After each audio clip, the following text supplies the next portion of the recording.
নমস্কার, আমার গল্প পাঠ আসরে আপনাকে স্বাগত। পড়ছি শ্রী শ্রী চৈতন্যদেব গ্রন্থ থেকে প্রভুর দাক্ষিণাত্য ভ্রমণ পর্বটির পরবর্তী অংশ। বর্তমানে বোম্বাই প্রদেশের অন্তর্ভুক্ত পাণ্ডারপুর অতিশয় প্রসিদ্ধ তীর্থস্থান, যেখানে ভগবানের বিগ্রহ বিঠ্ঠল নামে পরিচিত। কথিত আছে, পিতৃসেবাপরায়ণ জনৈক ভক্ত ভগবানের অপার করুণার তাহার বিশেষ কৃপাভাজন হইয়াছিলেন। একদিন তিনি যখন পিতৃসেবায় নিযুক্ত, তখন ভগবান তাহাকে দর্শন দেন। কিন্তু পিতৃসেবা নিরত পুত্র আপনার কর্তব্য শেষ না হওয়ায় উঠিয়া আসিয়া ভগবানকে অভ্যর্থনা করিলেন না। নিকটে হাতের কাছে একখানা ইট দেখিতে পাইয়া তাড়াতাড়ি তাহাই এক হাতে আগাইয়া দিলেন এবং প্রেম ভরে বলিলেন, বৈঠো, একটু অপেক্ষা করো, আমি আসছি। ভগবান ভক্তের অন্তরের ভালোবাসা ও তাহার পিতৃসেবায় প্রীত হইয়া ইটের ওপর ত্রিভঙ্গ বাঁকা মোহনরূপে দাঁড়াইয়া অপেক্ষা করিতে লাগিলেন। পিতৃসেবা সম্পূর্ণ হইলে ভক্ত আসিয়া প্রভুর পাদপদ্মে লুটাইয়া পড়িলেন এবং প্রেমাশ্রুতে চরণ কমল অভিষিক্ত করিয়া বারংবার স্বীয় অপরাধের জন্য ক্ষমা প্রার্থনা করিলেন। ভগবান ভক্তকে সান্ত্বনা দিয়ে ও তাহার পিতৃসেবার প্রশংসা করিয়া বর দিতে চাহিলেন। তাহার মৃদু মধুর হাস্যে ভক্তের হৃদয়ে আনন্দ উচ্ছ্বসিত হইয়া উঠিল। তিনি করজোড়ে অশ্রুপূর্ণ লোচনে ভক্তি গদগদ স্বরে বলিলেন, দাসের প্রতি অনুকম্পা করিয়া তোমার এই ভক্তানুগ্রহকারী ভুবনমোহন মূর্তিতে চিরকাল এই স্থানে বিরাজিত থাকো, এই প্রার্থনা। ভক্তের বাঞ্ছা পূর্ণ হইল। ইটের ওপর রহিয়াছিলেন বলিয়া প্রভুর নাম হইল বিঠ্ঠল দেব। ভীমরথী অর্থাৎ ভীমা নদীতে স্নান করিয়া চৈতন্যদেব বিঠ্ঠল দেবকে দর্শন করিলেন। প্রেমাবেশে কইল প্রভু নর্তন কীর্তন, প্রভু প্রেম দেখি সবার চমৎকার মন। তাহা এক বিপ্রতারে নিমন্ত্রণ কইল, ভিক্ষা করি তাহা এক শুভবার্তা পাইল। মাধবপুরীর শিষ্য শ্রীরঙ্গপুরী নাম, সেই গ্রামে বিপ্রগৃহে করেন বিশ্রাম। শুনিয়া চলিলা প্রভু তাঁরে দেখিবারে, বিপ্রগৃহে বসিয়াছেন দেখিল তাহারে। প্রেমাবেশে করে তারে দণ্ড প্রণাম, পুলকাশ্রু কম্প সব অঙ্গে পড়ে ঘাম। স্বীয় গুরুর গুরুভ্রাতা শ্রীমৎ রঙ্গপুরী স্বামীজির কথা চৈতন্যদেবের জানা ছিল। সেই জন্যই এখানে আসিয়া দৈব বসে তাহার সন্ধান ও দর্শন পাইয়া অতিশয় ভক্তি ভরে দণ্ডবৎ প্রণাম করিলেন। রঙ্গপুরীজিও তেজোদৃপ্ত যুবক সন্ন্যাসীকে দেখিয়া মুগ্ধ হইলেন এবং ভাবে প্রেমে বুঝিলেন ইনি নিশ্চয়ই মদীয় গুরুদেব শ্রীমৎ মাধবেন্দ্র পুরীজির সম্পর্কযুক্ত। তাহা না হইলে এই অপূর্ব ভক্তিপ্রেম কোথা হইতে আসিল? সেই জন্য রঙ্গপুরী বলিলেন, শ্রীপাদ ধরহ আমার গোসাইয়র সম্বন্ধ, তাহা বিনা অন্যত্র নাহি প্রেমার গন্ধ। পুরীজি চৈতন্যদেবকে প্রেমালিঙ্গন দিলেন এবং দুজনে আলাপ পরিচয় হইবার পর তাহার সঙ্গেই চৈতন্যদেব পরমানন্দে কয়েকদিন পাণ্ডারপুরে অবস্থিতি করিলেন। উভয়কে পাইয়া পরমানন্দে ভগবৎ প্রসঙ্গে ভজনে ও কীর্তনে দিন কাটাইতে লাগিলেন। একদিন অবসরকালে কথা প্রসঙ্গে রঙ্গপুরীজি জানিতে পারিলেন চৈতন্যদেবের পূর্বাশ্রম নবদ্বীপ। নবদ্বীপের নাম শুনিয়া রঙ্গপুরীজি হৃষ্ট হইয়া বলিলেন তিনি শ্রীমৎ মাধবেন্দ্র পুরীর সঙ্গে নবদ্বীপে গিয়াছিলেন। সেখানে জগন্নাথ মিশ্র নামক জনৈক সৎ ব্রাহ্মণের গৃহে পরম তৃপ্তির সঙ্গে ভিক্ষা গ্রহণ করিয়াছিলেন এবং একটি অতি অপূর্ব উপাদেয় জিনিস খাইয়াছিলেন, মোচার ঘণ্ট। জগন্নাথ মিশ্র ঘরে ভিক্ষা যে করিল, অপূর্ব মোচার ঘণ্ট তাহাই খাইল। জগন্নাথের ব্রাহ্মণী মহা পতিব্রতা, বাৎসল্যে হয় তেহ যেন জগন্মাতা। রন্ধনে নিপুণা নাহি তৎসম ত্রিভুবনে, পুত্রসম স্নেহ করায় সন্ন্যাসী ভজনে। তাঁর এক যজ্ঞপুত্র করিল সন্ন্যাস, শঙ্করারণ্য নাম তাঁর অল্প বয়স। এই তীর্থে শঙ্করারণ্যের সিদ্ধিপ্রাপ্ত হইল, প্রস্তাবে শ্রীরঙ্গপুরী এতেকো কহিল। প্রভু কহে পূর্বাশ্রমে তেহ মোর ভ্রাতা, জগন্নাথ মিশ্র মোর পূর্বাশ্রমে পিতা। চৈতন্যদেবের পূর্বাশ্রমের পরিচয় পাইয়া রঙ্গপুরীজির বিস্ময়ের সীমা রহিল না। পূর্বের স্মৃতিতে আত্মীয়তা ও স্নেহ ও ভালোবাসা খুব বর্ধিত হইল। তীর্থযাত্রাকালে অগ্রজের অনুসন্ধানের জন্য চৈতন্যদেবের অন্তরে যে আকাঙ্ক্ষা ছিল, এতদিনে তাহা নিবৃত্ত হইল। বুঝিলেন বিশ্বরূপ তাহার জীবনের ব্রত সফল করিয়া চলিয়া গিয়াছেন। এ জগতে আর তাহার দর্শন পাওয়া যাইবে না। দেখিতে দেখিতে কয়েকদিন কাটিয়া গেল। রঙ্গপুরীজি বিদায় লইয়া দ্বারকা দর্শনে চলিলেন। তিনি চলিয়া যাবার পরেও ভক্ত ব্রাহ্মণের বিশেষ আগ্রহে চৈতন্যদেব তথায় ৩-৪ দিন অবস্থান করিলেন। তিনি প্রত্যহ প্রাতে ভীম রথিতে স্নান করিয়া শ্রী বিঠ্ঠলকে দর্শন করিতেন এবং প্রণাম প্রদক্ষিণ, স্তব, প্রার্থনা ও ভজন কীর্তন করিয়া অন্তরে পরমানন্দ পাইতেন। কখনো কখনো ভাবাবেশে দেহে সাত্ত্বিক বিকাশ সকলের প্রকাশ পাইত এবং তাহা দেখিয়া সমাগত লোকের বিস্ময়ের অবধি থাকিত না। পাণ্ডারপুরে বহু লোক তাহার অনুগত ও ভক্ত হইয়াছিলেন। তুকারাম, নামদেব প্রভৃতি যে সকল মহাত্মা পরবর্তীকালে মহারাষ্ট্রে ভক্তিভাব ও নাম মাহাত্ম্য প্রচার করিয়াছিলেন, তাহারা অনেকেই চৈতন্যদেবের প্রচারিত ভক্তিভাবেই অনুপ্রাণিত হইয়াছিলেন বলিয়া অনুমান হয়। পাণ্ডারপুর এখনও মহারাষ্ট্রের ভেতর ভক্তিভাব প্রেরণার প্রধান কেন্দ্র।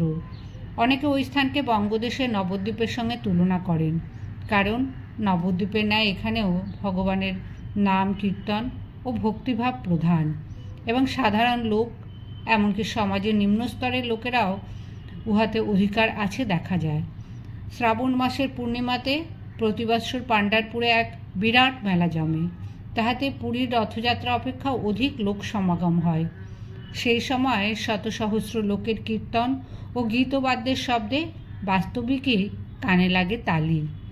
অতি নিম্ন শ্রেণীর লোকেরাও উহাতে যোগ দিয়ে আনন্দ করে, ভগবানের নাম কীর্তনে মত্ত হয়। সেই দৃশ্য দেখিলে চৈতন্যদেবের নবদ্বীপ লীলা ও নাম কীর্তনের স্মৃতি মনে পড়ে। নবভাবের বীজ প্রথিত করিয়া চৈতন্যদেব পাণ্ডারপুরী ছাড়িয়া চলিলেন। তবে মহাপ্রভু আইলা কৃষ্ণবেন্না তীরে, নানা তীর্থ দেখি তাহা, দেবতা মন্দিরে, ব্রাহ্মণ সমাজ সব, বৈষ্ণব চরিত, বৈষ্ণব সকল পরে, কৃষ্ণ কর্ণামৃত। কর্ণামৃত শুনে প্রভুর আনন্দ হইল, আগ্রহ করিয়া পুঁথি লিখাই আনিল। শ্রীমৎ লীলাসুখ বিল্লমঙ্গল বিরচিত শ্রীকৃষ্ণ কর্ণামৃত গ্রন্থ পাইয়া চৈতন্যদেবের অন্তরে পরম আনন্দের সঞ্চার হইল। শ্রীকৃষ্ণলীলার সৌন্দর্য ও মাধুর্য এবং বিশুদ্ধ কৃষ্ণপ্রেমের বর্ণনা এই পুস্তকের ন্যায় অন্যত্র দুর্লভ। ব্রহ্মসংহিতার ন্যায় এই গ্রন্থেরও প্রতিলিপি করাইয়া চৈতন্যদেব সঙ্গে লইয়া চলিলেন। সেখান হইতে আরও পশ্চিম দিকে অগ্রসর হইয়া তাপ্তি স্নান করিয়া আইলা মাহিষ্মতিপুরে, নানা তীর্থ দেখে তাহা, নর্মদার তীরে, ধনুতীর্থে দেখি কইলা, নির্বিন্ধ্যাতে স্নানে, ঋষ্যমুখ পর্বত আইলা, দণ্ডক অরণ্যে। এই সকল স্থানের নাম ও বর্ণনা চৈতন্য চরিতামৃতকার যেভাবে লিপিবদ্ধ করিয়াছেন, তাহা ঠিক ক্রমানুসারে হয় নাই, ইহা তিনি নিজেও বলিয়াছেন। তবে মাদ্রাজ প্রদেশের বিবরণ যতটা বিস্তৃত পাওয়া যায়, বোম্বাই অঞ্চলের বিবরণ তদপেক্ষা অনেক সংক্ষিপ্ত। সর্বাপেক্ষা আশ্চর্যের বিষয় যে চৈতন্যদেবের দ্বারকা প্রভাসাদি তীর্থদর্শনের উল্লেখ চৈতন্য চরিতামৃতে নাই। এতদূর গিয়াও যে তিনি ওই সকল মহাতীর্থ দর্শন না করিয়া ফিরিয়াছেন, তাহা তো মনে হয় না। বিশেষত সেই সময় দ্বারকা দর্শনের কোনো প্রবল বাধা ছিল না নিশ্চয়ই, নতুবা তাহার পাণ্ডারপুরের সঙ্গী শ্রী রঙ্গপুরীজি দ্বারকা যাত্রা করিলেন কিরূপে।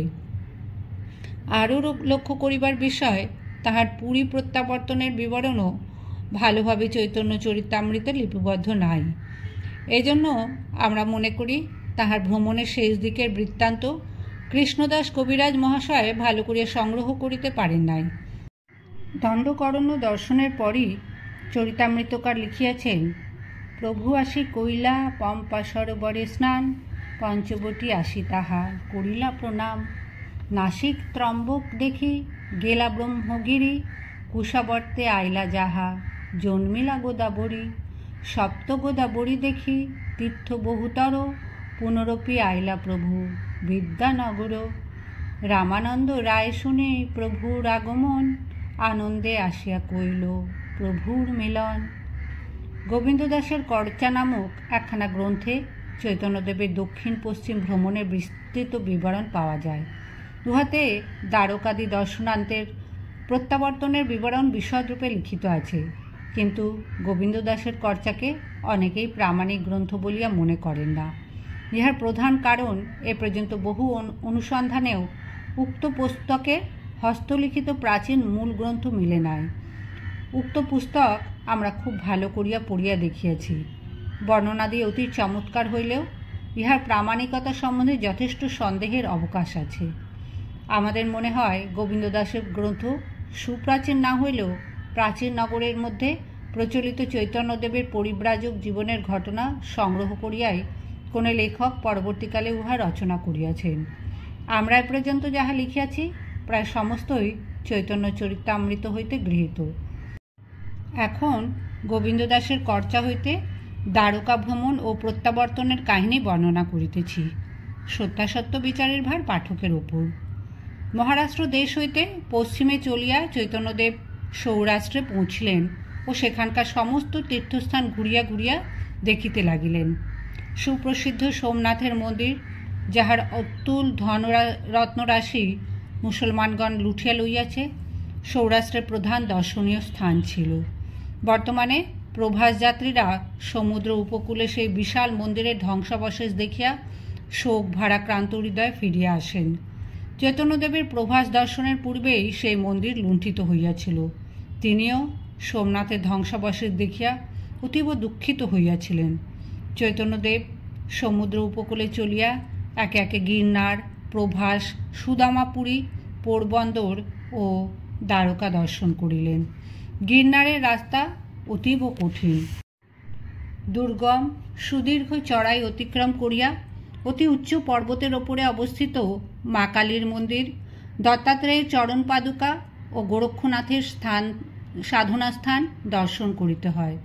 এই দুর্গম পথে একজন রুগ্ন সাধুকে অসহায় অবস্থায় পতিত দেখিয়া চৈতন্যদেব নিজ সেবকের সহায়তায় তাহার সেবা শুশ্রূষার সুব্যবস্থা করিলেন এবং নিজের জানা একটি ঔষধ খাইতে দিলেন। যত্ন শুশ্রূষায় সাধুর দেহ শীঘ্রই নিরাময় হয় এবং তিনি কিয়দ্দূর পর্যন্ত চৈতন্যদেবের সঙ্গে সঙ্গে তীর্থভ্রমণ করেন। দ্বারকাতে উপস্থিত হইয়া তাহার আনন্দের পরিসীমা রহিল না। গোমতী স্নান ও ভগবানের দর্শনাদি করিয়া তিনি ভজন কীর্তনে মাতিয়া কয়েকদিন অবস্থান করিলেন। তাহার অপূর্ব রূপ ও লাবণ্য ও অলৌকিক ভাবভক্তিতে বহু লোক আকৃষ্ট ও ভক্ত হইল। তিনি সকলের সঙ্গে মিলিয়া মিশিয়া লোকের ভেতর ধর্মভাব ও ভগবত ভক্তি প্রচার করিলেন। একদিন দ্বারকানাথের মন্দিরে আনন্দ উৎসবে সমাগত ব্যক্তিরা প্রসাদ গ্রহণ করিতেছে দেখিয়া কতগুলো গরিব, ভিখারি, অন্ধ, আতুর, কানা খোঁড়া লোক প্রসাদ পাইবার আশায় একপাশে আসিয়া দাঁড়াইল। দিন দুঃখীদের দেখিতে পাইয়া চৈতন্যদেবের হৃদয় বিগলিত হইল। তিনি ছুটিয়া গিয়া তাহাদিগকে পরম সমাদরে বসাইলেন এবং স্বয়ং ভালো ভালো প্রসাদ আনিয়া পরম পরিতোষ সহকারে তাহাদিগকে ভোজন করাইলেন। পঙ্গুদের মধ্যে গিয়া গোড়াগুণ মণি প্রসাদ বন্টন প্রভু করেন আপনি।